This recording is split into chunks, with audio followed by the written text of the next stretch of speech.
విశాఖ ఉక్కు పరిశ్రమలో మరో కీలక విభాగం ప్రైవేటీకరణకు కూటమి సర్కార్ నోటిఫికేషన్ విడుదల చేయడంపై మాజీ మంత్రి గుడివాడ అమర్నాథ్ ఆగ్రహం వ్యక్తం చేశారు. కూటమి పాలనలో స్టీల్ ప్లాంట్ కార్మికులకు తీవ్ర అన్యాయం జరుగుతుందన్నారు. స్టీల్ ప్లాంట్ కార్మికులకు మద్దతుగా విశాఖలో ఆయన మీడియాతో మాట్లాడుతూ ప్లాంట్లోని వివిధ విభాగాల నిర్వహణ కోసం ఇచ్చిన ఈఓఐలను వెంటనే రద్దు చేయాలని డిమాండ్ చేశారు. తొలగించిన కాంట్రాక్టు కార్మికులను తిరిగి విధుల్లోకి తీసుకోవాలని, కూటమి అధికారంలోకి వస్తే స్టీల్ ప్లాంట్ ప్రైవేటీకరణ లేకుండా చేస్తామని ఇచ్చిన హామీ ఎక్కడికి పోయిందని అమర్నాథ్ ప్రశ్నించారు. స్టీల్ ప్లాంట్ ప్రభుత్వ రంగంలోనే కొనసాగేలా చూస్తామని హామీ ఇచ్చారు. అంటే ఎంత పెద్ద ఎత్తున అక్కడ ఉన్నటువంటి కార్మికుల్ని బెదిరిస్తూ భయపెడుతూ దాదాపు 4 సంవత్సరాల పాటు 2020 డిసెంబర్లో 2021 అనుకుంటా 2021 జనవరిలో ఏ రోజైతే ఆ రోజు కేంద్ర ప్రభుత్వం తీసుకున్నటువంటి డిజిన్వెస్ట్మెంట్ ప్రైవేటీకరణ నిర్ణయం ఏదైతే ఉందో ఆ రోజు నుంచి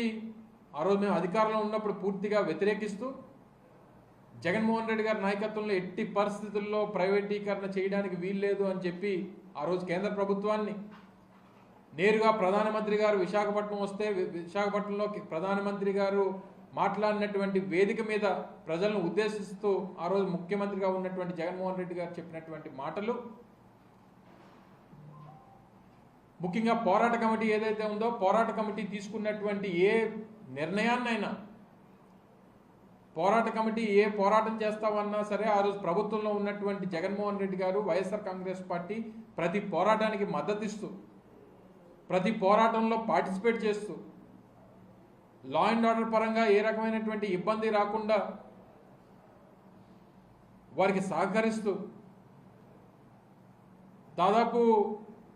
మేము అధికారంలో ఉన్నటువంటి 2024 జూన్ వరకు అధికారంలో ఉన్నటువంటి ప్రతి సందర్భంలో కూడా వారికి సహకరిస్తూ వారి టెంట్ వేస్తే ఆ టెంట్లో పార్టిసిపేట్ చేసినటువంటి కార్మికులు సహకరిస్తూ వాళ్ళకి పోరాటాలకు సహకరిస్తూ ప్రైవేటీకరణ అనేటువంటిది జరగకుండా చూసుకునేటువంటి బాధ్యత ఆ రోజు మా ప్రభుత్వం తీసుకుంటే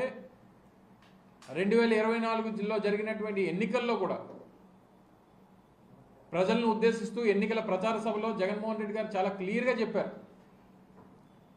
ఎట్టి పరిస్థితుల్లో మీరు కూటమి ప్రభుత్వానికి ఓటు వేయకండి, మీరు కూటమికి ఓటేస్తే